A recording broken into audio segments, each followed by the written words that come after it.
Hace algunos años, mi hermano llevó a mi casa de la infancia uno de los primeros grabadores de la época. Era toda una novedad, incluyendo el mundo fascinante de los cassettes, darlos vuelta, ver que no se enrede la cinta. Y nos pasamos horas grabando, rebobinando, grabando, escuchando, rebobinando otra vez. Y recuerdo que en ese entonces, con mis 10 años de edad, me planteé una de las observaciones más profundas de mi existencia. El problema de la vida, le dije a mi madre, es que no tiene un botón de rebobinado. No se puede retroceder. La vida siempre se juega hacia adelante, nunca retrocede. Una vez que se hace una movida, no hay retorno. Y cada día, cada segundo, conlleva su propia irrevocabilidad. Y digo siempre que el tiempo es nuestro único e indiscutible recurso, que no es renovable. ¿A dónde se fue el tiempo?, preguntamos cuando percibimos que hemos pasado años de manera equivocada o viviendo, en su defecto, de manera errática. Y la respuesta, por supuesto, es que el tiempo se fue al mismo lugar que siempre se fue. Al final de cada día, una casilla más del calendario pasa de la columna del futuro a la columna del pasado, de posibilidad a historia. Y todos los momentos pueden recordarse, celebrarse o lamentarse, pero nunca se pueden recuperar. La vida es uno de esos juegos en los cuales uno solo puede avanzar. Y el significado de la vida es que un día la vida se va a terminar, como hablábamos el domingo pasado. Nunca descubriremos cómo debiéramos vivir la vida a menos que entendamos plenamente el significado del hecho de que algún día va a terminar. Hace un tiempo leí un artículo que llevaba un título que se me pegó, que decía: ¿concuerdan tus compromisos con tus convicciones? Porque las convicciones tienen que ver con nuestro propósito en la vida, ¿no? Con nuestro llamado original. Y los compromisos son acciones o decisiones hechas en el pasado que nos lleva o que nos ligan a una acción futura. Entonces, estos compromisos determinan la forma de nuestra vida. Por ejemplo, graduarse en la secundaria, elegir una universidad, una carrera, casarse, cambiar de trabajo. Todos implican compromisos que son dramáticos, son radicales. Y una ventaja de estos compromisos importantes es que resultan fáciles de reconocer. Pero no siempre pensamos en los costos ocultos de estas decisiones. A veces la gente compra una casa enorme que le exigirá trabajar toda la vida para poder terminar de pagarla. Capaz que ven los pies cuadrados de la compra, pero no pueden ver el costo de perder tiempo de calidad con su familia. Y para cuando terminen de pagar la casa, los hijos ya emigraron, volaron, se fueron y se quedan con un cascarón vacío para dos viejos solos que no se mueven de la salita frente al televisor y les sobra el resto de la casa. Pero la mayoría de los compromisos a los cuales nos vinculamos suelen ser rutinarios. Tal vez no son tan dramáticos como comprar una casa. Y los compromisos rutinarios pueden parecer triviales, pero no podemos tampoco subestimar el poder que tienen en nuestras vidas. Y no nos damos cuenta y dejamos que nos incluyan, por ejemplo, en una docena de grupos de WhatsApp y perdemos horas contestando mensajes a gente que no nos importa para que no piensen que somos maleducados, o nos llenamos de cosas que tenemos que hacer porque los demás nos dicen que tenemos que hacerlas. Nos llama nuestra madre y nos dicen: ¿te acordaste, no, que hoy es el cumpleaños de tu sobrinito, el Caín Jaimito, no? No te olvides de hacerle un llamadito o un FaceTime cuando puedas. Existen sectas peligrosas que exigen menos tiempo de una persona que algunas madres. Pero bueno, uno se va llenando de esos compromisos, ¿no? Por eso cuando hacemos un balance de nuestras acciones cotidianas suele haber como una brecha entre lo que valoramos y el uso que le damos a nuestro tiempo. El apóstol Pablo le advierte a Timoteo justamente de esta tendencia. Le dice, ningún soldado que quiera agradar a su superior se enreda en cuestiones civiles. Pero uno se va enredando sin darse cuenta. Las adicciones, por ejemplo, también son un tipo de compromiso tácito, de compromiso implícito. Porque uno de los descubrimientos que más sorprenden a los adictos en recuperación es darse cuenta de la cantidad de tiempo que consumía su adicción, ya sea el sexo, las compras, el alcohol, las drogas, lo que sea. Estos hábitos nos van robando la vida, nos van drenando la vida. Y los compromisos reciben la mayor parte de nuestra atención, pero son los que nos van gastando la vida, insisto. Pero como son tantos, y como se presentan a diario, e individualmente se ven tan, no sé, tan nimios, tan pequeños, no percibimos la brecha que empieza a crecer entre lo que decimos que más nos importa y lo que en realidad estamos haciendo con nuestra vida. Es decir, la brecha, insisto, entre nuestras convicciones profundas y los miles de compromisos que nada tienen que ver con esas convicciones que decimos tener. Entonces un día en la vida nos vamos dando cuenta que la vida se nos va pasando y nos vamos llenando de cosas que no queremos hacer, pero que todos los días las hacemos otra vez y las repetimos. Son una suerte de malezas en el césped de la vida. Se multiplican sin nuestro permiso y sin que nos demos cuenta van trepando, lo envuelven todo, nos asfixian. Y esos compromisos que nos roban la vida no son biodegradables. Se quedan ahí dando vueltas, al igual que los envoltorios plásticos y los envases de poliestireno, quedan dando vueltas y vueltas y no importa cuán importante, rico o poderoso o atractivo o atractiva que seas, el tiempo no espera a nadie. Ahora, sabiendo esto, que el tiempo no espera a nadie, ¿por qué pasamos nuestros días sumergidos en una red de compromisos que no queremos, que no coinciden con nuestras convicciones, enredados en asuntos insignificantes? Hebreos 12.1, el escritor de los Hebreos 12.1 dice, por tanto, despojémonos de todo peso y del pecado que nos asedia y corramos con paciencia la carrera que tenemos por delante. Entonces, generalmente nos enfocamos en la palabra pecado, pero también tenemos que quitarnos el peso, esos asuntos grasos de la vida. Esa basura que nos inflama. Ni siquiera nos nutre, nos inflama. Tenemos que esforzarnos por eliminar aquellas cosas que llenan nuestra vida, pero que no nos ofrecen, insisto, nada que nos nutra. Es el gluten de la vida que inflama, que pesa, que hincha, pero no alimenta. Y que además, por cierto, nos agota, nos drena, nos vampiriza, nos carga. Y esto a su vez crea una condición que se llama inercia activa. O sea que la gente tiende a adherirse a compromisos a veces antiguos, aun cuando sabemos que esos compromisos ya no tienen sentido, aun cuando se vuelven perjudiciales para el bienestar de nuestro alma, para nuestra salud física. Pero no sé cómo va pasando. Pero entre la cuna y la tumba se nos va llenando la vida de tengo que ir y cumplir, sino que va a pensar la gente.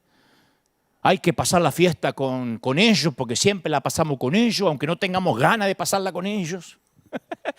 Y como dije una vez, y a mí me gusta esta idea, por eso soy monotemático con el tema, nosotros fijamos el presupuesto emocional que vamos a invertir en nuestra vida, no los demás. Si hay gente o existe gente que nos hace sentir obligados a dar afecto, a dar atención, entonces necesitamos tomar distancia. Y grábate esto, te lo voy a decir otra vez, creo que lo voy a decir hasta que esté muy viejo, porque a mí me resolvió la vida. Es uno de los grandes axiomas, uno de los grandes proverbios que yo uso a diario. Jamás llames, escribas o hables con alguien motivado por la culpa. No es el motor que te tiene que llevar a hacer algo. Si no es por amor y es por culpa, no sirve. Te drena, ni le sirve a la otra persona, ni te sirve a vos. y quedar en bancarrota emocional por hacer que alguien se sienta bien, a veces puede sonar noble, pero no lo es. Entonces nuestra agenda de compromisos comienza a llenarse de cosas que hacemos por culpa, por lástima, o en el peor de los casos, por el qué dirán. Entonces tenemos que aprender a quitarnos ese sentimiento de endeudamiento eterno con los demás.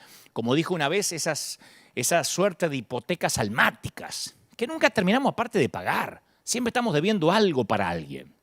Y todo eso continúa hasta que nos topamos con una crisis. Y en ese momento que viene una crisis, un infortunio, ahí encontramos tiempo para cambiar. Ahí se nos ordenan los patitos. Un padre ocupado que nunca tiene tiempo para la familia, de pronto su hijo se mete en drogas y de repente ese papá ocupado encuentra el tiempo necesario buscando clínicas de tratamiento y centros de rehabilitación. Ahora sí tiene tiempo, tiene que hacerse de tiempo. Una pareja que estaba demasiado ocupada para dedicarse tiempo a sí mismo entre ellos, de repente encuentra cantidades enormes de tiempo para abogados y eternas horas en la corte cuando el matrimonio se deshace. Un adicto al trabajo, un compulsivo del desempeño, de repente dispone de 24 horas libres al día para cuestionarse o preguntarse el significado de la vida cuando en el diagnóstico del consultorio o del laboratorio médico viene la palabrita maligno.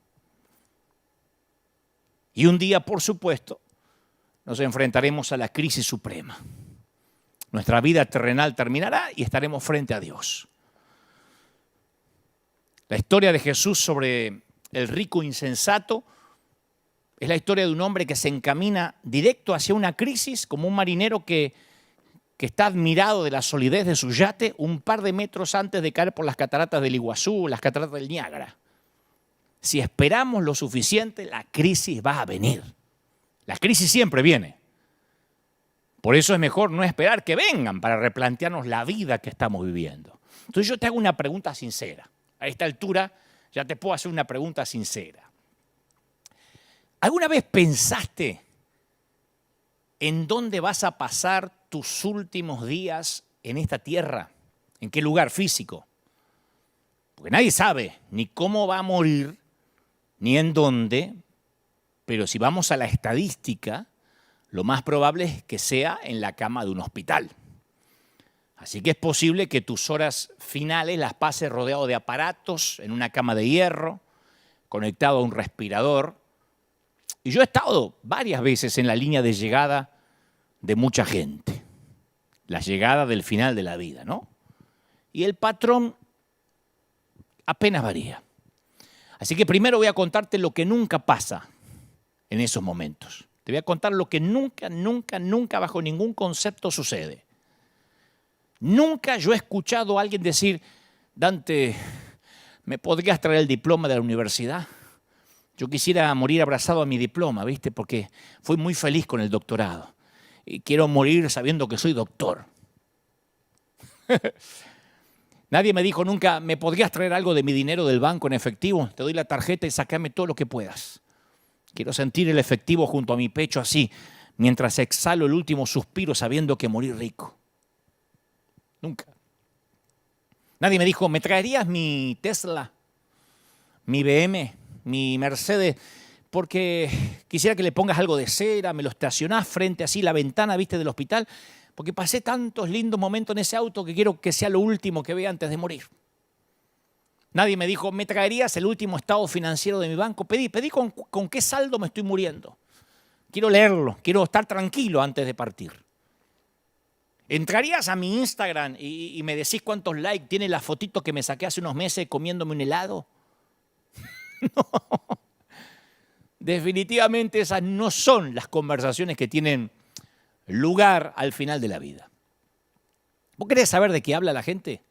Y no importa si son evangélicos, católicos, musulmanes, judíos, protestantes, fundamentalistas, conservadores, testigos de Jehová. Toda la gente que está en la última estación de la vida únicamente hablan de dos cosas. Quieren saber dos cosas. Si están bien o mal con sus familias con sus hijos especialmente, y luego si están listos para encontrarse con Dios. Nadie muere ateo bajo fuego. Casi nadie dice, ¿qué me importa que me coman los gusanos? Aún el más ateo te dice, ¿harías una oración? ¿Rezarías por mí por las dudas? Como que no saben qué hay del otro lado del sol. Pero todos quieren saber si están bien con su familia, con sus hijos, y después si están bien con Dios. Son las únicas conversaciones en la cama de un hospital. ¿Qué legado voy a dejar? Esa es la pregunta recurrente. Y yo te hago esa pregunta, quiero que nos hagamos esa pregunta. Cuando miramos o cuando miremos por el espejo retrovisor de nuestra vida, ¿vamos a ver un legado que nos deje una profunda satisfacción o vamos a ver un puñado de días caóticos, llenos de cosas que no le importaban a nadie? Entonces tenemos que simplificar nuestra vida lo más posible. Solo tenemos un intento en esta vida. Señores, no se permiten ensayos. Y tenemos que escoger una vida con propósito. Porque nuestra última escala, nos guste o no, nuestra última escala, posiblemente no importa dónde vivas, posiblemente tu última escala sea una cama de hierro, con un colchón muy finito, bajo un techo que no es el tuyo. Y cerca de otras camas similares en los cuales yacen extraños. A lo mejor, si tenés suerte, separados por un biombo, si no todos juntos. Y te doy mi palabra, que primero te preguntarás si estás bien con tu familia y si le dejaste un legado, ni siquiera una herencia, un legado a tus hijos. Y luego, una sola cosa te va a importar. Y la familia también va a pasar a segundo plano. Una sola cosa te va a importar porque a donde vas no puede ir tu familia en esta ocasión. Querrás saber si estás a cuenta con Dios para irte a casa. Vos imaginate si en tu epitafio pusieran los años que perdiste con compromisos que no querías. Te quedarías asombrado. Yo de chiquito tenía una tía que tenía a su vez un hámster, ¿no? Que mi papá nunca me dejó tener porque decía que eso era tener una rata maestrada en casa. Pero el hámster subía una gran rueda y mientras corría la rueda se movía. Era todo lo que hacía. Yo pasaba las tardes en la casa de la tía y el hámster lo único que hacía era correr y correr en una rueda. El hámster promedio corre más de 14.000 kilómetros en esa rueda toda su vida y siempre está en la misma jaula. Y lo mismo sucede cuando aquello que llena nuestra vida no coincide con nuestras convicciones. Es una vida de carrera frenética que no llega a ningún destino. Mateo 6:33, mejor dicho, el Señor en Mateo 6:33 dijo, mas buscad primeramente el reino de Dios y su justicia. Y todas estas cosas serán añadidas. Entonces el tema dominante son ¿qué? Las prioridades, otra vez. ¿Qué es lo más importante para nuestro corazón? Bueno, Jesús tiene una receta simple, poner las prioridades en orden. Y después dejar que las fichas caigan en su lugar. Y al hacer esto, todo lo demás llega de manera orgánica. Todas las demás cosas os serán añadidas. Pues si puede ser tan simple. ¿Podría una fórmula tan simple dar tanto resultado? Bueno, si no es así, tendríamos que dejar de leer la Biblia. ¿Nunca te preguntaste si todo el mundo vive las mismas horas al día? ¿Por qué hay gente que parece que hace más cosas que los demás? Viste que hay gente que a lo mejor me está mirando y dice, a mí no me alcanza la vida y veo que otros hacen más cosas, consiguen más, tienen más. Si el tiempo, te lo voy a poner así, si el tiempo es la unidad monetaria de los logros, ¿por qué algunos parece que tienen más monedas que otros? Y yo tengo la respuesta y te la voy a regalar. Simplifican. Reordenan las prioridades y simplifican. ¿Sabe lo que es simplificar? Es ignorar todo aquello que podrías hacer y dedicarte a aquello que debes hacer. Dejar de lado todo lo que podrías, que estoy convencido que es mucho, y enfocarte en lo que debes hacer. Esa es la manera de vincular lo que uno hace con su llamado. Entonces los que se abocan a una vida pequeña Es porque hacen un poquito de todo, picotean por todos lados. Son aprendices de todo, como dijo alguien, y maestros de nada. Yo estaba leyendo, siempre me fascina la vida de Steve Jobs, por todo lo que nos dejó como inventos, como tecnología, y nadie logró simplificar más que Steve Jobs. La historia cuenta que después de su regreso a Apple en 1997, él hizo que la empresa pasara de tener 350 productos a solo 4. ¿Sabe lo que es eso? 350 productos. Estar fabricando 350, es decir, solo vamos a fabricar 4, esos son 346. No vamos a hacer más de eso. 346, no. Se enfocaron en 4 productos. Las Mac, los iPod, los iTunes y los iPhone.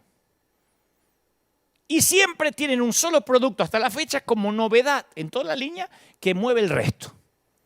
Viste que la novedad siempre genera un efecto de halo místico sobre el resto. Es como la nave insignia que facilita que el usuario prefiera los productos de Apple. Si tu empresa no sabe lo que es más importante, vas a diversificarte en cientos de cosas, pero nunca vas a ser bueno en ninguna. Es como aquellos restaurantes que quieren cocinar de todo un poco para atraer más clientela y hacen pupusa para los colombianos, los venezolanos, hacen unos choripanes para los argentinos y también hagamos unos taquitos para los mexicanos. Bueno, van a traer un poquito de todos y al final no son los mejores en ningún plato y no termina yendo nadie. Pero el restaurante gourmet, que es especialista en la pasta italiana, se especializa en la pasta italiana, en la carne, si es argentina mejor, o en los productos de mar, atraen a los paladares exquisitos. Y en la vida es exactamente lo mismo. En River, te voy a contar no es una infidencia, pero quizás sea la primera vez que lo diga en público fuera de nuestro liderazgo. En River, y en la pandemia, hemos aprendido a simplificar. Hemos entendido que la iglesia no puede regresar, por lo menos nosotros, no estoy haciendo un juicio de valores de los demás ministerios o el resto de las congregaciones, pero hemos llegado a la conclusión de que no podemos volver a lo que era antes porque el mundo ya nunca volverá a ser lo que era antes. Es como pretender, después del 11 de septiembre, el fatídico 9/11, pretender viajar como viajábamos antes del atentado. Y pensar que va a llegar un momento que no nos vamos a tener que sacar más los zapatos para subir un avión, para pasar la seguridad, o que vamos a poder abordar un avión sin pasar por el detector de metales. Es imposible, el mundo cambió a partir de aquel día. Y el mundo cambió a partir de la pandemia, la gente cambió. Entonces nosotros hemos decidido, o hemos llegado a la conclusión, de dividir nuestra pizarra en 3. En River, le dije a todo el liderazgo, nos vamos a enfocar en 3 cosas. 3 cosas. Dividimos la pizarra en 3.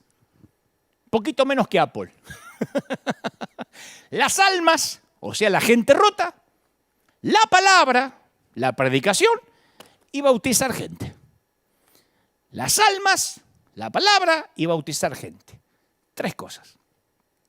Es todo lo que vamos a hacer, a menos que Dios nos cambie la orden, por supuesto, hasta que Cristo venga o hasta que nos toque partir. Habrá otras iglesias que se enfoquen en grupos pequeños, lo celebramos, en la consolidación, lo celebramos porque eso tiene que existir, porque todos formamos un cuerpo en la multiforme gracia de Dios. Otros tendrán células, otros congresos proféticos de empoderamiento, conciertos. Pero nosotros nos vamos a enfocar en 3 cosas. Las almas, la palabra y bautizar gente. Y no viven preguntando qué otras actividades van a tener y van a hacer reuniones de esto y van a hacer reuniones del otro. Y hemos decidido que nosotros, en nuestro caso, no seremos un club de actividades para gente aburrida. Vamos a hacer un escuadrón de búsqueda especialista en rescatar almas rotas, gente. No porque seamos los mejores, porque esa es nuestra asignación. Nosotros vamos a especializarnos en lo que creemos que podemos ser buenos o medianamente buenos y efectivos, mínimamente. Y en lo personal me sucede lo mismo. Me invitan a hacer Zoom. Todas las semanas tengo invitaciones a grabar mensajes para congresos. Me dicen, grábate 1 horita y me la mandás por YouTube. A mandar saluditos. Y yo respondo que no voy a hacer nada más que aquello a lo que Dios me llamó y comisionó. Y esto no es porque me puse pedante y orgulloso, sino porque hice las cuentas. Agarré una calculadora, hice las cuentas y ya no me alcanza el promedio que me resta de vida para estar haciendo un poquito de todo y dejar felices a todo el mundo.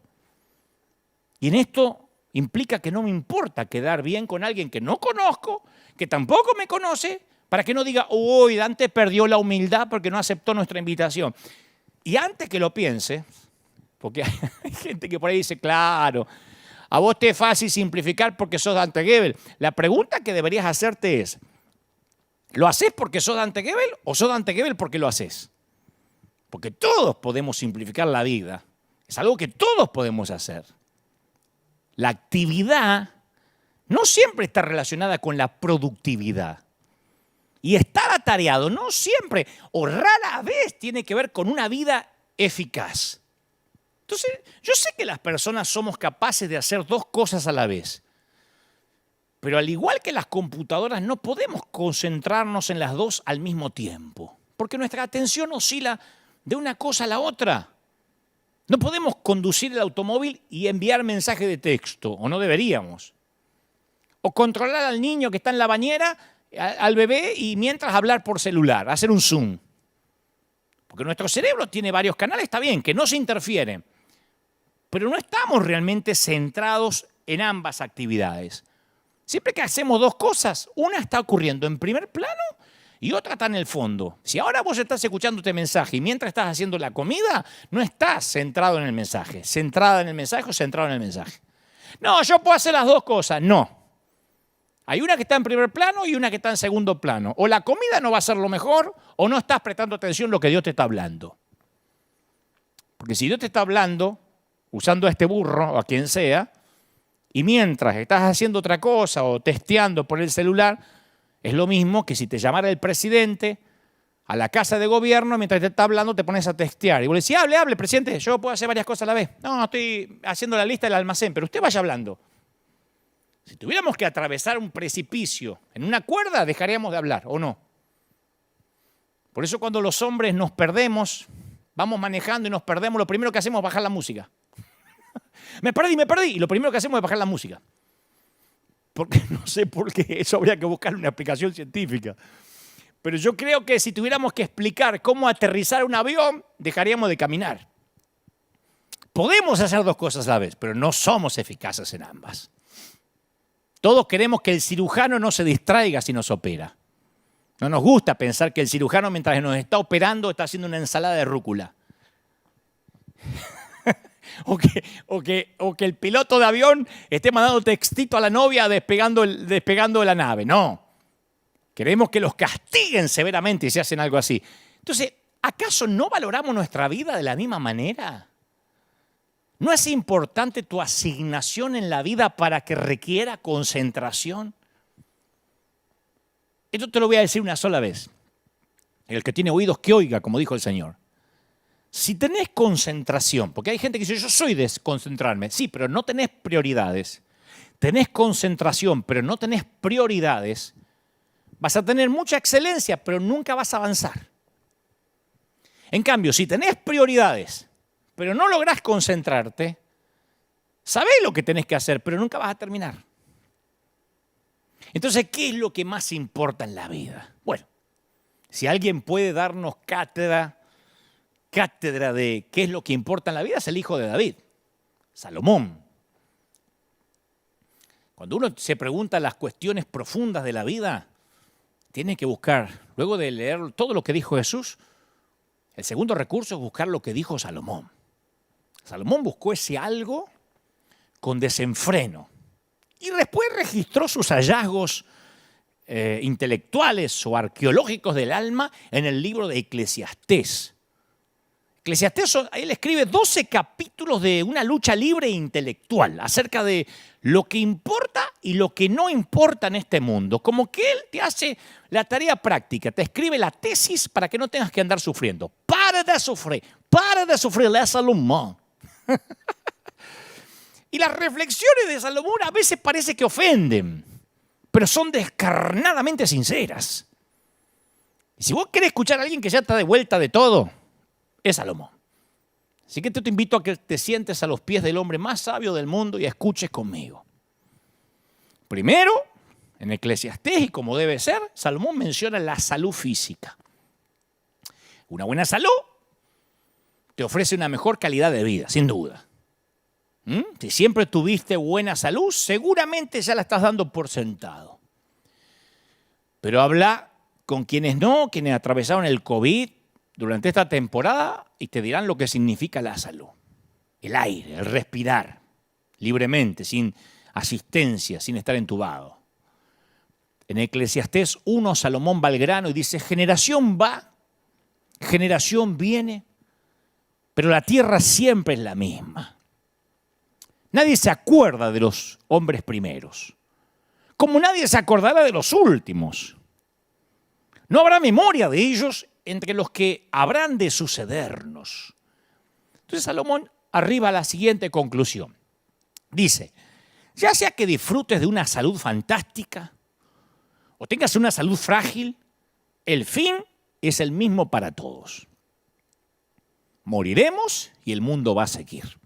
Como mencionamos hace 2 domingos en el mensaje El último tren a casa. Luego Salomón menciona la educación. Bueno, el tipo era reconocido por su sabiduría, por su dialéctica, por su intelecto. Nadie sabía más que él en el mundo del siglo X antes de Cristo. Entonces Salomón dice, me dediqué de lleno a explorar e investigar con sabiduría todo cuanto hace bajo el cielo. Me puse a reflexionar y aquí me tienen. Engrandecido, dice Salomón, con más sabiduría que todos mis antecesores de Jerusalén. Habiendo experimentado sabiduría y conocimiento, me he dedicado a la comprensión de la sabiduría. Pero aún esto es querer atrapar el viento. Usa la metáfora de la ridiculez de querer atrapar el viento y meterlo dentro de algo.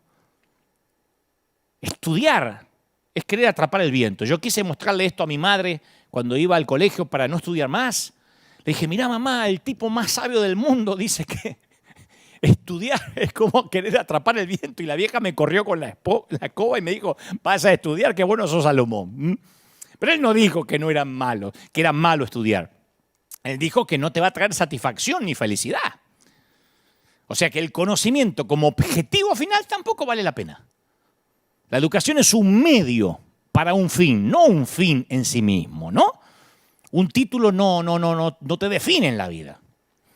Así que él lo dice claramente, el título no sirve de nada. El doctorado no sirve de nada como fin, no te hace más feliz. Luego, el sabio también menciona el placer.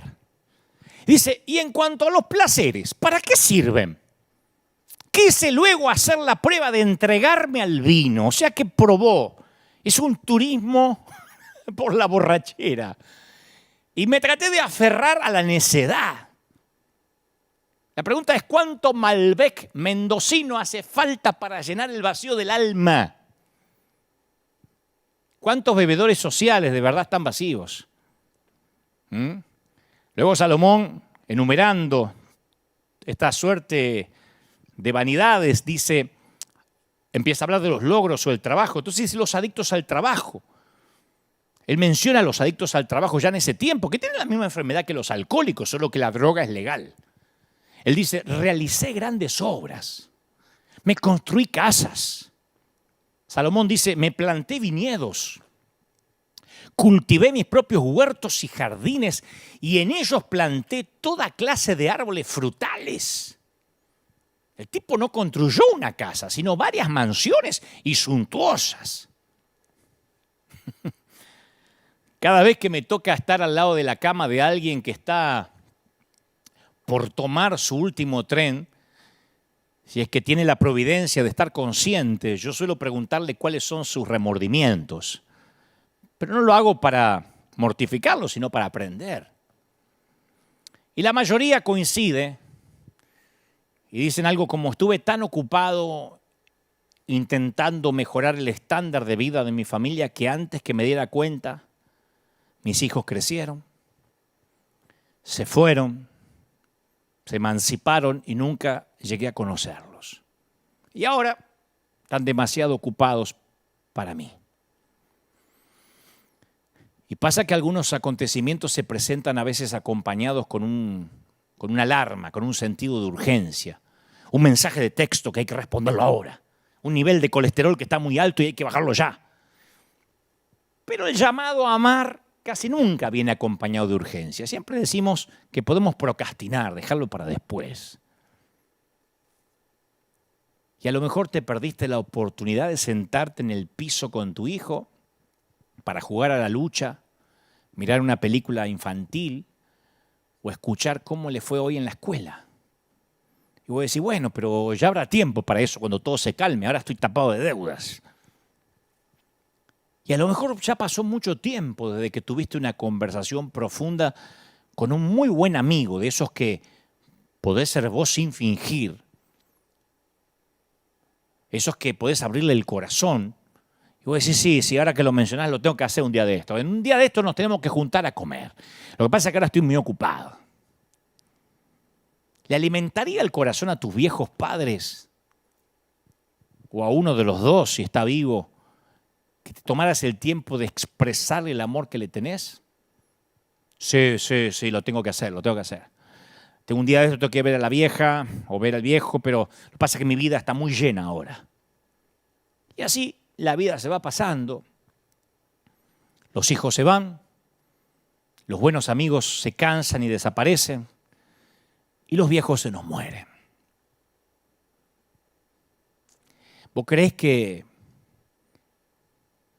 se recuperan cosas? ¿Vos creés que se recuperan momentos, que se pueden rebobinar los momentos como contarle un cuento a tu nene de 5 años antes de acostarlo? ¿Vos creés que es igual una fiesta de cumpleaños de 6 años cuando tiene amigos imaginarios que el cumpleaños de tu hijo a los 17, que es igual? ¿De verdad pensás que es lo mismo ir a ver jugar a tu hijo chiquito que irlo a verlo jugar de adulto? ¿Vos creés que podés pactar con Dios para que el tiempo se detenga para vos y para que todo lo importante se quede congelado hasta que estés listo para jugar con tus hijos? No va a pasar. No se puede pausar el tiempo, no se puede congelar. Necesitas tener una frecuencia de vuelo. Necesitas estar enfocado. De otro modo vas a comprar la casa y vas a perder el hogar en el proceso. Vas a tener ahorros, vas a tener buen crédito. ¿Para qué? Para pagar la cuota alimentaria que dictamina el juez para tus hijos. Entonces en las redes sociales está la gente que te quiere por lo que haces. En las redes está la gente, no sé si te quiere, que te pone like a lo mejor de manera hipócrita por lo que haces, lo que decís o lo que mostrás. Tus hijos te quieren por lo que sos. Porque si fuiste un mal padre, yo te aseguro que no lo podés arreglar siendo un buen abuelo. Por más buen abuelo que intentes ser, perdiste tu única oportunidad de ser padre. No se puede rebobinar. Y tus hijos, que van a ver tus vanos intentos de arreglar lo que hiciste como padre, intentar arreglar lo que hiciste como padre ahora como abuelo, van a saber que sos un fraude. Intentando torpemente remediar de viejo lo que no pudiste hacer cuando eras más joven. Entonces cuando jugás con el tiempo, la mayoría de las veces es una apuesta que no vas a poder pagar. Y aún si crees que te la podés jugar y podés ganar, primero asegúrate, cuando entres al casino de la vida, que podés vivir sin eso, sin aquello que podrías llegar a perder. Hay una gran escritora llamada Mary Jane, creo que se llama Irion, si lo pronuncio bien. Mary Jane Irion, que escribió un fabuloso ensayo que se llama Regalo desde un secador de pelo, que es la reflexión que hace una mamá al peinar el cabello y desenredar el cabello de su hija de 7 años después de bañarla o de ayudarla a bañarla, ¿no? Y ella dice más o menos así, dice peinar y secar, y piensa, pronto ya no voy a poder hacer más esto. Y sabe la mamá que esa melenita corta y lacia inevitablemente se rendirá a peinados adultos, a teñidas horribles, sugeridas por su peluquera, que le sugerirá que se vuelva rubia. Primero va a empezar con los claritos, después la va a hacer completamente amarilla, como le pasa a la mayoría de las mujeres. Y la mamá piensa mientras seca el cabello de la nena, ¿cómo va a ser a los 14? ¿Dónde estará volando ese cabello en ese entonces? Y luego tendrá 16, 18. Y la mamá supone que a los muchachos les va a encantar ver cómo le vuela el cabello.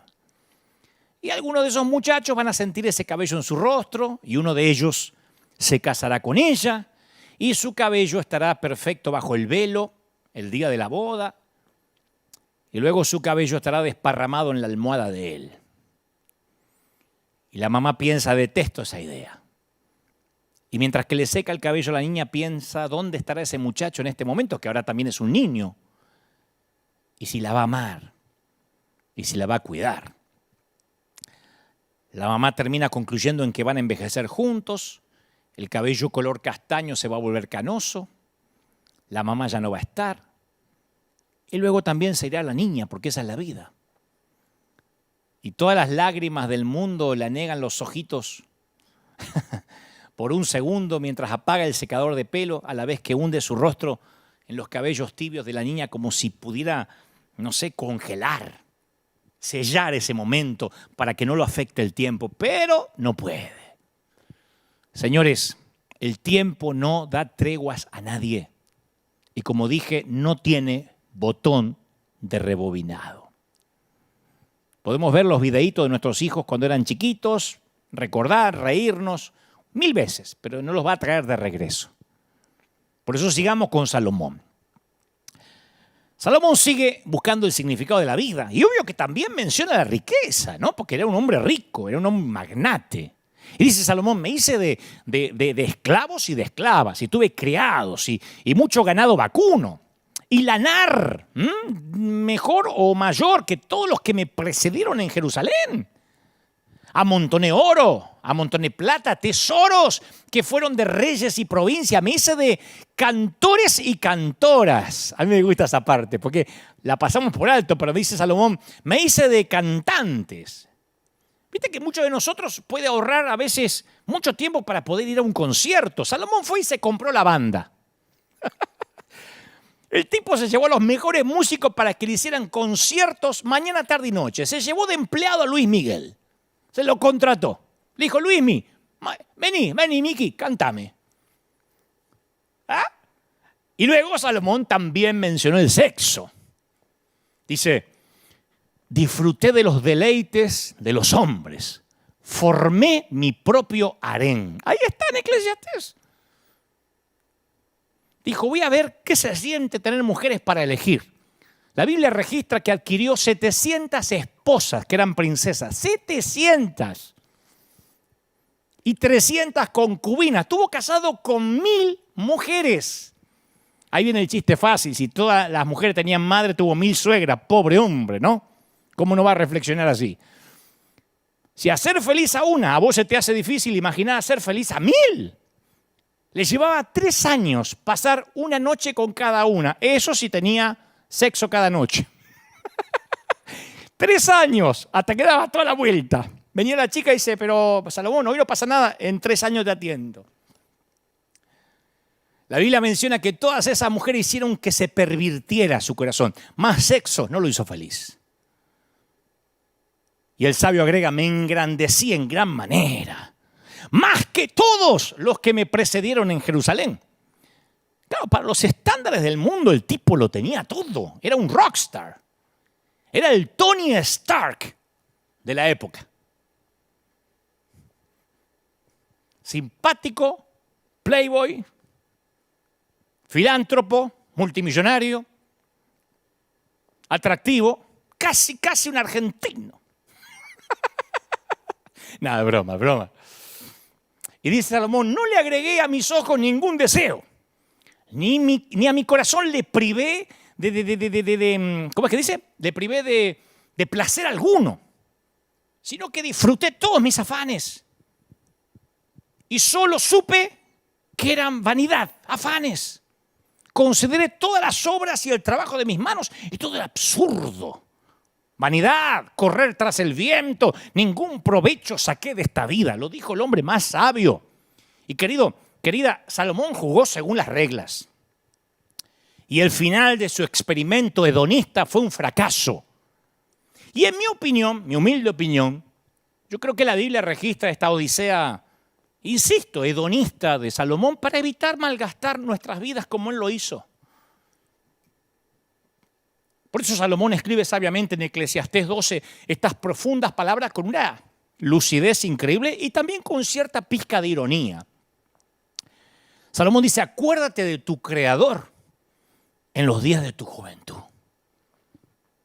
¿Te acuerdas? Antes que lleguen los días, ¿qué? Malos. Y vengan los años en que digas, no encuentro en ellos contentamiento o placer alguno. Él nos anima a servir a nuestro Creador antes de envejecer. Y después describe, porque es increíble el libro de Eclesiastés, cómo Salomón describe toda la vejez. Él dice, un día, él usa metáforas muy superiores a lo que hubiese escrito Gabriel García Márquez, Paulo Coelho, Julio Cortázar, Jorge Luis Borges. Él usa Unamuno, él usa unas metáforas que son muy poéticas, pero que a la vez son muy fácil de dislucidar de qué está hablando. Dice, un día temblarán los guardianes de la casa. Él está describiendo literalmente a los ancianos que tiemblan cuando caminan. Y si se encorvarán los hombres de la batalla. Cuando las espaldas se encorvan y así caminamos sin darnos cuenta y bajamos los hombros. Sigue agregando la decrepitud de la vejez. Dice, se detendrán las molenderas por ser tan pocas. Las molenderas. En Argentina le decimos el comedor. Está describiendo aquí las molenderas. Dice, se van a detener porque son poquitas. Aquí describe la pérdida de los dientes a medida que pasan los años. O sea que va a llegar tu momento en que tu esposa va a decir, me voy a lavar los dientes, viejo. Y vos le vas a decir, ya que va, lavame los míos. Y agrega Salomón, y se apagarán los que miran a través de las ventanas. Que esos son los ojos de los ancianos, ¿viste? Para ahí vamos todos. Que se empiezan a apagar con cataratas, con astigmatismo, con presbicia u otras enfermedades que vienen con la vejez. Luego dice, se irán cerrando las puertas de la calle, irá disminuyendo el ruido del molino. Ahí empieza a hablar Salomón de la pérdida de la audición. Las aves elevarán su canto, dice el sabio, pero apagados se oirán sus trinos. Fíjate vos qué poesía para decir te estás quedando sordo. Viste que los ancianos se levantan temprano. Mi papá decía el cohete pero temprano, porque duermen poco. Pero el sentido del oído empieza a disminuir. Y finalmente hay una perla escondida ahí en la sabiduría salomónica, una perla que pocos ven. Pero quienes leemos finito y con ojos nuevos descubrimos con estupor. Dice, y no servirá de nada la alcaparra. Claro, lo que viene hablando Salomón, ¿qué tiene que ver la alcaparra? ¿Por qué Salomón está hablando de un alimento? ¿Por qué está hablando de un vegetal? Si viene hablando de tantas cosas que tienen que ver con la vejez. Claro, la alcaparra se utilizaba como afrodisíaco. Era el Viagra de la época. En otras palabras, no esperes envejecer para enfocar la vida. Comienza a servirlo mucho antes de que tu salud mejore o que tengas poca energía. Dale a Dios todo en la flor de la vida, no al final de ella. Dale tu cenit, no las obras. Porque si vas a enfocarte cuando las alcaparras pierdan la efectividad, es porque va demasiado lento. Si te vas a pensar en qué vas a hacer con tu vida cuando las alcaparras no produzcan ningún efecto, estás en el horno. Y por cierto, Salomón termina su experimento con una conclusión sin pelos en la lengua, como era de esperarse. Él dice, al cerrar la tesis, ¿no? El fin de este asunto es que ya se ha escuchado todo. Así que teme a Dios y cumple sus mandamientos, porque eso es todo y lo único para el hombre. Y de eso se trata la vida. Eso es lo único que llena el vacío de nuestro alma. Tenemos que hacer lo que tengamos que hacer para simplificar lo más posible nuestra vida, aprovechar el hoy, que es lo único que tenemos. Dios sabía que su creación necesitaba nuevos comienzos, entonces al conocer nuestras necesidades, dividió nuestro tiempo de vida en segmentos de tiempo de 24 horas. Oportunidades para comenzar de nuevo todos los días, de volver a empezar. Lamentaciones 3:22 dice, nos recuerda sobre el nuevo comienzo. Dice, cada mañana se renuevan sus bondades. Grande su fidelidad. Su fidelidad es grande cada mañana. Entonces, si pudiéramos vivir toda nuestra vida de nuevo, ¿qué haríamos diferente? Yo lo pienso periódicamente. Bueno, a lo mejor podríamos evitar los errores que nos costaron años de sufrimiento. Elegiríamos bien nuestras amistades. Podríamos esquivar los baches que nos encontraron desprevenidos. ¿Cuántos de nosotros diríamos, realmente me vendría bien una nueva oportunidad en la vida? Bueno, cada nuevo día Dios te da una nueva oportunidad. El Señor te dice, te doy gracia todos los días. Comencemos de nuevo. Esa es la razón por la que Dios nos da vida en incrementos de 24 horas. Como dijo David en el Salmo 30, si por la noche hay llanto, por la mañana habrá gritos de alegría. Entonces acaba el día y dalo por terminado. Hoy mismo andate, hoy domingo a la cama diciendo, ya está, hice todo lo que pude. Y sin duda habrá, habido errores absurdos. Olvídalo lo antes posible. Mañana es un nuevo día, empezalo bien, con serenidad, con tanto ánimo que no lo empañen las nimiedades del ayer. Hay una historia que una vez le conté aquí a la congregación y que a mí me gusta recordar y contar varias veces. Y creo que es una de las que voy a contar hasta cuando sea viejo, cuando sea más viejo. Un hombre y su familia explotaban una pequeña granja, ¿no? Bueno, y viene alguien y compra un galón de leche, otros huevos, otros maíz, y así se van consumiendo los clientes lo que ese día había en la granja. Y al final, promediando la tarde, llega una señora y le dice al granjero, ¿me da huevos? Y el granjero dice, no tengo más. Vuelva mañana que tendré más. Porque así sucede en una granja. Las gallinas solo pueden poner cierta cantidad de huevos por día, no las trae un camión. Las vacas solo tienen cierta cantidad de leche por día. Mañana hay más. El granjero suele decir, no puedo poner más huevos hoy. Frase que deberíamos poner en un cuadrito. Ya di todos los huevos que puedo poner en un día. Ya está, no puedo poner más huevos de los que puse hoy. Eso diría la gallina. Tengo cierta cantidad de tiempo por día y quiero hacer lo que pueda enfocado en mi llamado. Entonces, cuando se acaba el día, tenemos que aprender a decir, vuelva mañana y tendré más. Mañana tendré nuevas energías. Y también puede decir, mañana tendré lo que tenga que tener. Así que no os afanéis por el día de mañana, porque el día de mañana traerá su afán. Ya mañana viene con sus problemas. Basta cada día con su propio mal. Y querido, esta es la munición más importante de todas. Porque yo te aseguro que no te hundirás nunca bajo las cargas de las crisis del hoy, porque Dios no permite más carga de la que puedas soportar. Pero si a las crisis de hoy le agregás las de mañana, va a vencer tu límite y te va a quebrar. ¿Alguna vez intentaste llevar muchas cantidades de bolsas de mercadería al mismo tiempo, viniendo del mercado, de donde sea? Después de tener que limpiar la leche de la vereda, habrás aprendido de hacer 2 viajes en vez de 1. Y Jesús nos dice que llevemos la bolsa de hoy y hagamos un nuevo viaje mañana. Pero vivir en el tiempo presente es un arte.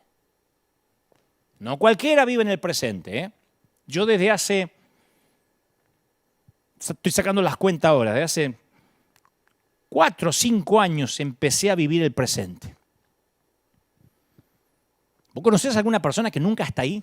Porque sus ojos siempre están concentrados en lo que va a hacer, en lo próximo, y vos le decís, ¡ay, qué lindo, qué visionario! Sí, pero si no vive el hoy, ¿de qué le sirve el vivir el mañana? Yo fui un bobo, un torpe, que me perdí mis propios eventos. Hoy pongo los videos de los superclásicos en el estadio River. 3 veces fuimos al estadio River de Buenos Aires. Boca, no sé, el Obelisco, el Estadio Único, Vélez, y todos me los perdí. Yo no estaba ahí. Pues, ¿cómo no estabas ahí? Si estabas ahí, si yo fui. Sí, pero yo estaba pensando en a dónde me iba a llevar eso, que era lo próximo. Y me perdí disfrutar el momento. ¿Vos conociste a alguien que no vive totalmente en lo que está viviendo? Jesús quiere que vivamos un día a la vez.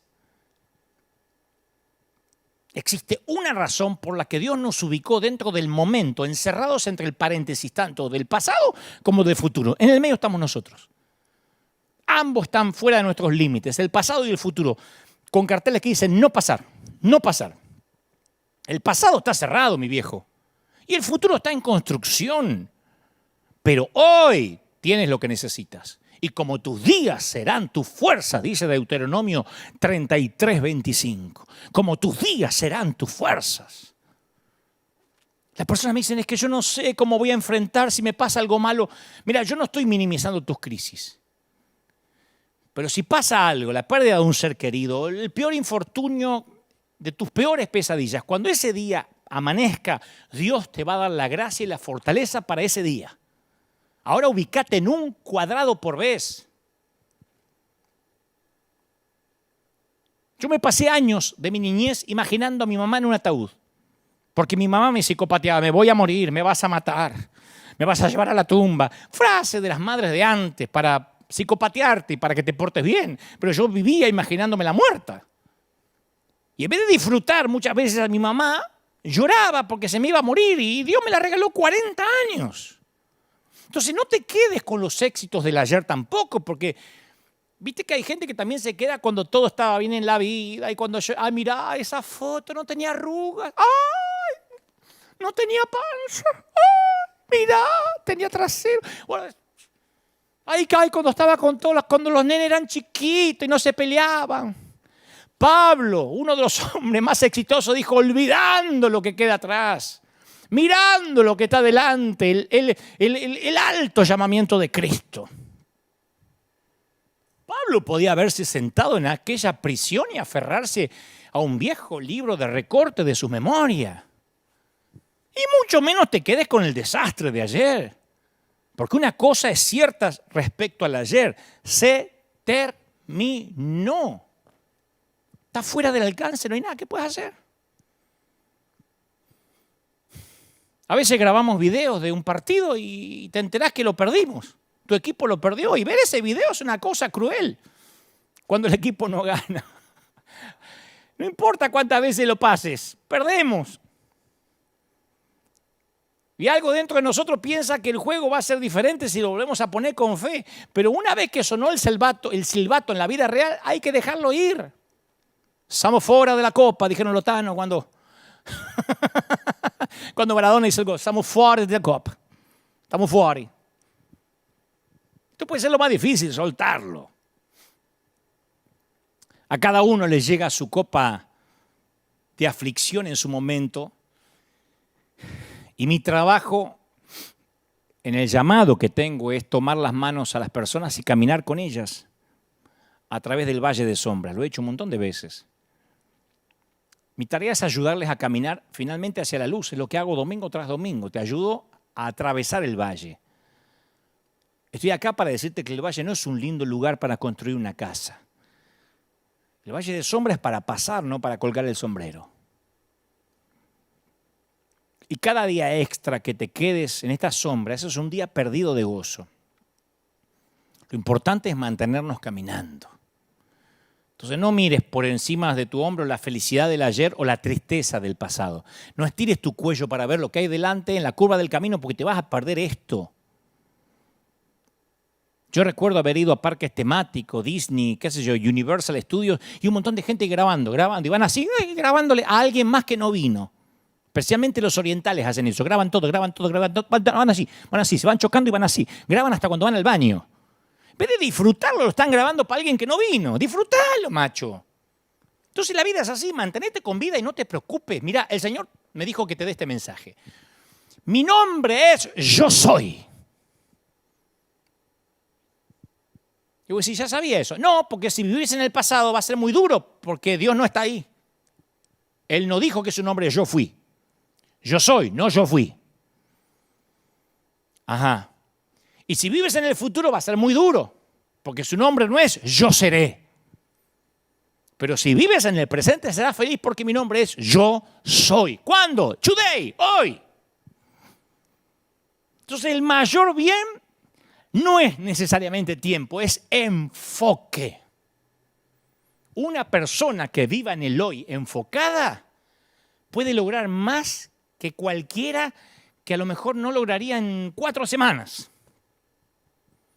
Con enfoque, un papá puede compartir una actividad con su hijo o con su hija que va a dejar recuerdos permanentes en ese niño. El tiempo sin enfoque es perder horas de vida, es verte 24 capítulos de la temporada de no sé qué. ¿Quién mató a tu abuela? Vegetar en la misma oficina en la que pasaste gran cantidad de años no es el camino a la productividad. El paso del tiempo nos va a hacer más viejos, a todos. Pero eso no significa que nos va a hacer más fructíferos, más sabios. Y yo sé que hay algunos por ahí diciendo, bueno, pero Dios no mira resultados, Dios va a evaluar nuestra fidelidad. ¿De verdad? ¿Qué? ¿Es fiel despilfarrar nuestras preciosas provisiones de tiempo que nos dio Dios en algo que no conduce a ninguna parte? ¿Cuánta gente se pasó 30 años en una iglesia muerta? Che, ¿recibís los mensajes? No, son aburridos. ¿Está la presencia de Dios? No, la verdad que no se siente nada. ¿Y por qué te queda? Ay, no, es que yo soy fiel, puse un ladrillo. Agarra el ladrillo y mandate a mudar. ¿De qué sirve la fidelidad si no se logra nada? Yo vi algunos que estuvieron en un trabajo o en un ministerio por años y el fruto es escaso. No hablo de cantidad numérica, hablo del fruto. Y vi a otros que en un breve lapso cultivaron huertos extensos, obtuvieron una producción saludable, cosechas abundantes. ¿Cuál es la diferencia? No es solo el tiempo, porque el tiempo pasa para todos, es el enfoque.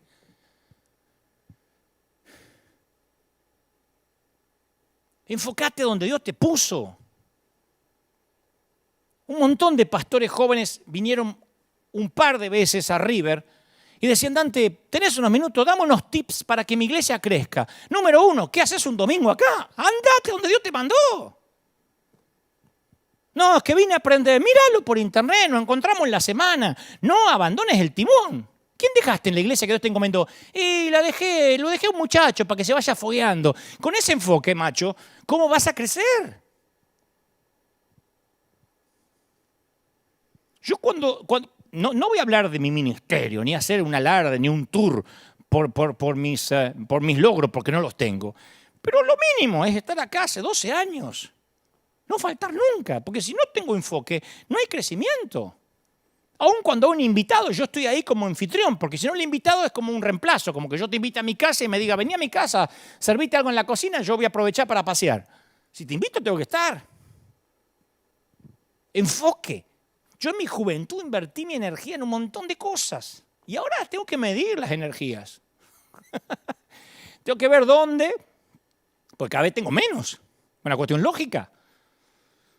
Tengo que ver dónde invierto mis energías y esa puede ser a veces la decisión más importante que voy a tomar en un día, porque si no soy cuidadoso y conservador, mi reserva de energía se desperdicia en actividades inútiles, en algún crítico. Y te aclaro, porque me lo preguntaron creo que ayer en las redes, te aclaro algo que aprendí con los años. Los críticos son como los pobres que Jesús menciona en la Biblia. Siempre los tendréis con vosotros. Pero no son así porque son malos, egoístas, no, porque están necesitados, son inmaduros. Lo cierto es que tu agenda no puede estar tampoco manejada por los creyentes de cristal que se ofenden con facilidad porque no le contestaste el textito, porque no le dijiste feliz día del amigo y siento en mi corazón una carga.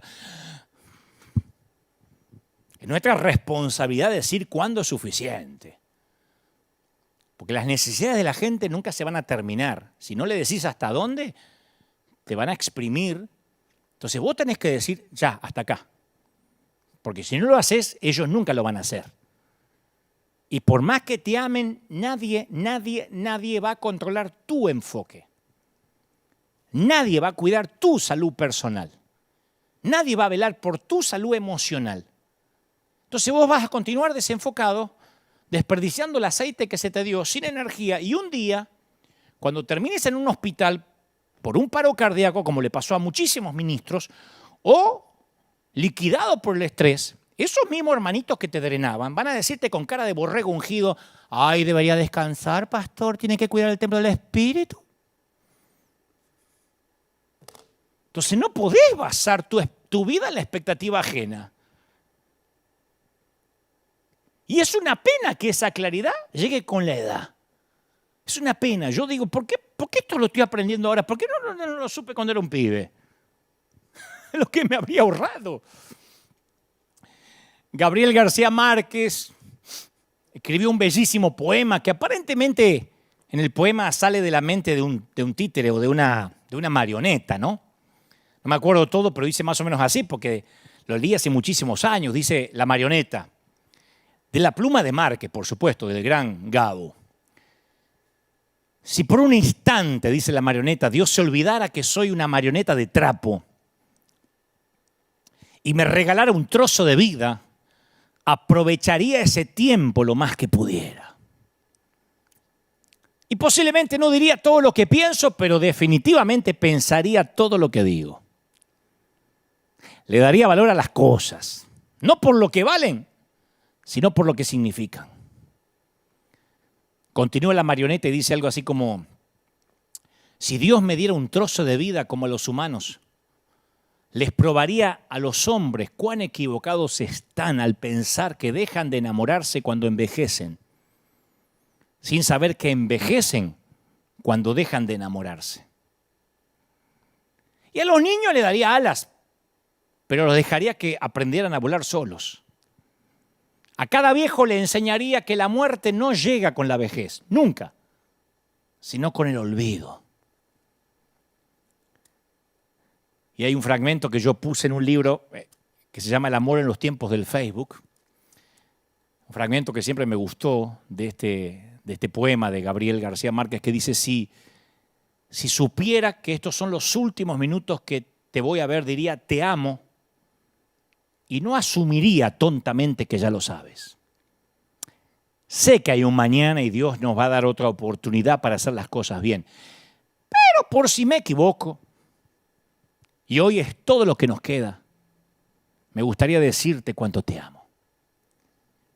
Y como dice Márquez en su poema, cuando somos adolescentes pensamos que podemos hacer cualquier cosa, ¿no es cierto? Y las hacemos. Después la etapa de los 20 es medio borrosa. A los 30 nos dedicamos a crear una familia, ganamos algo de dinero y nos preguntamos, ¿qué pasó con mis 20 años? A los 40 echamos panza, aparece una papada mágica, la música muy fuerte ya nos empieza a molestar, no entendemos el reggaetón, nos enteramos que una de nuestras novias de la adolescencia se convirtió en abuela y de pronto estamos en los 70, solos, con una manta tapándonos los pies, mirando el Discovery con el volumen bajo, preguntándonos por qué no nos llaman los chicos. Y si esto te resulta conocido es porque se trata de la lección de Eclesiastés. Salomón, un Salomón muy atribulado, se pregunta, ¿qué provecho saca el hombre de tanto afanarse en esta vida? Yo me acuerdo que mi mamá solía ver películas, ¿viste?, de su tiempo, de la época dorada de Hollywood. Y cada vez que aparecía un actor o una actriz de su época decía siempre, ¡ay, pero qué vieja que está! ¿Pero qué le pasó a Rita Hayworth? Se vino abajo esa mujer. Y yo recuerdo que la miraba a mi mamá como diciendo, ¿pero no se da cuenta que ella también envejeció? ¡Ay, qué le pasó a Robert Mitchum, que ha arruinado se ve que debe tener cáncer o fuma mucho! No, estaba envejeciendo como ella. Y hoy en día, a veces me pasa que publico una foto mía y alguien me pone, che, Dante, ya no sos más el pastor de los jóvenes, estás envejeciendo. Y me dan ganas de responder, tenés razón, pero si le seguís diciendo eso a la gente, no vas a tener ese privilegio. Alguien te va a matar antes. Los días pasan con lentitud, pero los años pasan velozmente. Y la vida no tiene un botón de rebobinado. No lo tiene. No se puede volver atrás. Mira, yo sé muy poco de estos ejemplos, pero los pocos que sé, digo, ejemplos de remordimiento, de vidas no aprovechadas, trato de grabármelas en la memoria porque no quisiera que me pase. Y de todas las historias hay una que es muy dramática, que es la vida del gran ensayista e historiador escocés Thomas Clarley, o Clarley, no sé cómo se dirá. Siempre tengo problemas con los apellidos y menos con estos que son difíciles. Pero es un autor que yo he leído, escribía con elocuencia, ¿no? Thomas siempre fue esos autores que escribían de manera apasionante, que uno se mete en sus libros y no puede dejarlo hasta el último capítulo. El escritor se había casado con su secretaria, Jane Welch, sumamente inteligente, atractiva, que siguió sirviendo de su secretaria después de su matrimonio, seguía ayudándolo. Bueno, un tiempo después de casarse, Jane se enfermó. Y Thomas era profundamente dedicado a su trabajo. Y al parecer no se dio mucha cuenta de la mala salud de su esposa, de la mujer de su vida. Estaba absorto en lo que hacía y permitió que ella siguiera ayudándolo, trabajando. Pero la dama tenía cáncer. Y con el tiempo, la metástasis avanzó y quedó postrada en la cama. Y aunque Thomas la amaba de verdad, se dio cuenta de que no tenía mucho tiempo para dedicarle a ella, ni podía prestarle mucha atención. Le puso sí una enfermera, pero él seguía trabajando. Y después de algunos años, Jane falleció. El día de su funeral fue lluvioso, cargaron su cuerpo en la lluvia y el barro hasta el cementerio de la iglesia, hasta el panteón a fin de enterrarla. Y Thomas volvió a una casa que de repente le resultaba terriblemente vacía. Subió las escaleras hasta el cuarto de Jane y se sentó en la silla junto a su cama, la silla para la cual había tenido muy poco tiempo. Y se dio cuenta que el diario de ella estaba apoyado en la mesita de luz junto a la cama. Lo levantó y comenzó a leer. Y en toda una página entera ella había escrito un solo renglón. Ayer Thomas pasó una hora conmigo y fue como tocar el cielo. Lo amo tanto. Y por algún motivo había estado demasiado ciego para ver una realidad que ahora se revelaba con una claridad, insisto, aplastante. Había estado demasiado ocupado para darse cuenta de cuánto significaba él para Jane. Entonces pensó en todas las veces que había estado absorto por su trabajo y sencillamente no la notó a ella. No vio su sufrimiento, no percibió su amor. Tomás dio vuelta a la página del diario de Jane y leyó las palabras que le destrozarían el corazón y que no iba a olvidar nunca. Decía: hoy estuve atenta todo el día desde mi cama a escuchar el ruido de la puerta de casa. Pero ya es muy tarde y supongo que hoy Thomas otra vez no vendrá a cenar. Leyó un poquito más y luego lo apoyó nuevamente en la mesa y salió corriendo de la casa. Unos amigos encontraron a Thomas de vuelta en el cementerio, en el panteón de la iglesia, arrodillado en la tierra junto a su tumba, bajo la lluvia, cubierto de lodo. Tenía los ojos rojos de llanto, lágrimas que surcaban su rostro, y decía una y otra vez: si solo hubiese sabido, si solo hubiese sabido, gemía. Después de la muerte de Jane, Thomas hizo poco esfuerzo por volver a escribir.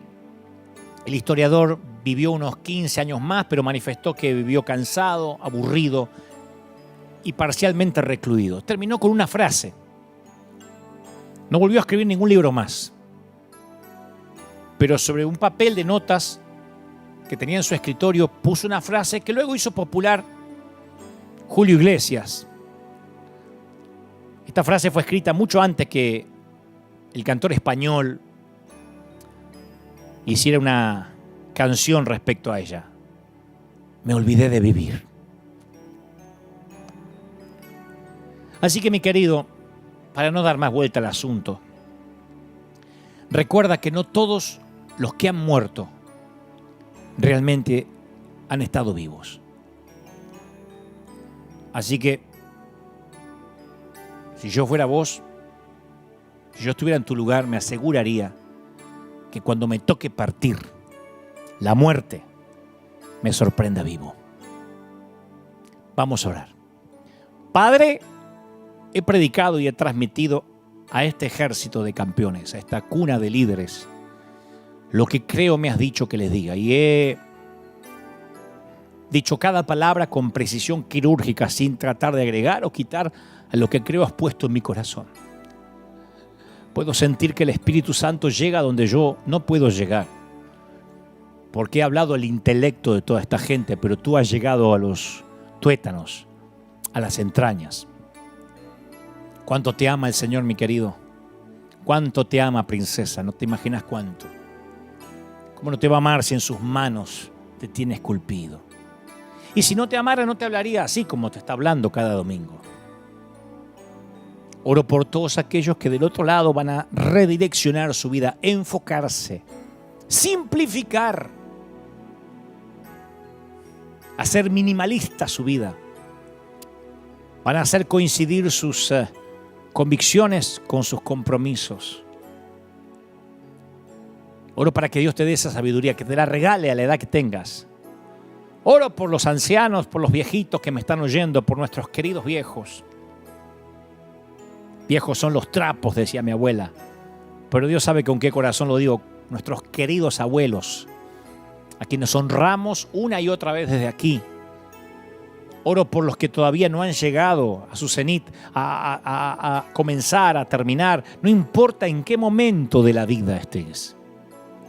El Señor me dice que te diga que esta palabra es para que a partir de hoy cambies las prioridades. Cambie el organigrama de tu vida. Oro para que el Señor traiga paz y tranquilidad a todos los continentes, a toda la gente que está mirándome desde cualquier parte del mundo. Oro por los que otra vez están en reclusión, en cuarentena, por aquellos que se están preguntando una y otra vez cuándo se termina la pandemia, independientemente de cuándo se termina. Yo oro para que la gloria del Espíritu traiga paz y tranquilidad a tu ser. Y los que ahora, dice el Señor, me encantaría conocerte. Quiero hacerte una invitación para que aceptes a Cristo en tu corazón. No importa, insisto, si eres ateo, judío, católico, musulmán, testigo de Jehová. No importa si eres adventista por heredad o incluso si tus padres son cristianos. El Señor me dice que te diga que hoy puedes tomar una decisión personal de decir: Cristo, entra en mi corazón. Sálvame a mí y a mi familia. ¿De verdad quieres ser salvo? ¿De verdad quieres tener una vida que deje un legado? ¿De verdad quieres dejar una huella de modo que los que te sobrevivimos sepamos que has estado aquí? Entonces necesitas recibir a Cristo en tu corazón. Di conmigo: Señor, entra en mi vida. Vamos, di conmigo: perdona mis pecados y anota mi nombre en el libro de la vida. Amén. Y ya está. No hay nada más que eso. Si estuvieras aquí, quisieras ser bautizado, te bautizamos. Punto. Como te ama el Señor, ¿cómo no te va a amar? percibo y presiento que hay mucha gente del otro lado con lágrimas y eso es maravilloso porque las lágrimas drenan el dolor del corazón y hay que dejar que salgan. Llores como macho, vamos hombre. Llora como una mujer hecha y derecha. Porque al cabo las lágrimas no son patrimonio de ningún género, sino que son un regalo de Dios. Y los lacrimales están en los ojos justamente para que la gente nos vea llorar y sepa que nos estamos limpiando, que nos estamos sanando, que nos estamos drenando. Te ama el Señor. Oro por todos aquellos que a partir de hoy van a entender y comprender que la vida no tiene botón de rebobinado. Amén y amén. Mi querido, mi querida, gracias por estar ahí. Gracias por ser fiel. Gracias por estar orando junto con nosotros, Escuadrón de Búsqueda en Combate contra las Filas Invasoras. Gracias a todos los que del otro lado siguen orando, siguen intercediendo. Y por supuesto, gracias a toda la gente que está esperando la reapertura de River. Esto va a ser una fiesta. La palabra de Dios va a continuar como cada domingo y además todo lo que se viene. Porque, señores, es todos o nadie. ¿Acaso existe otra manera? Te veo el próximo domingo, Dios mediante, ya en la recta final. Firme como talón de oso. Que el Señor haga resplandecer su rostro sobre ti. Y nosotros nos encontramos, Dios mediante, dentro de 7 días, aquí, otra vez, en esta transmisión de River Arena para el resto del mundo. Chau. Que Dios te bendiga.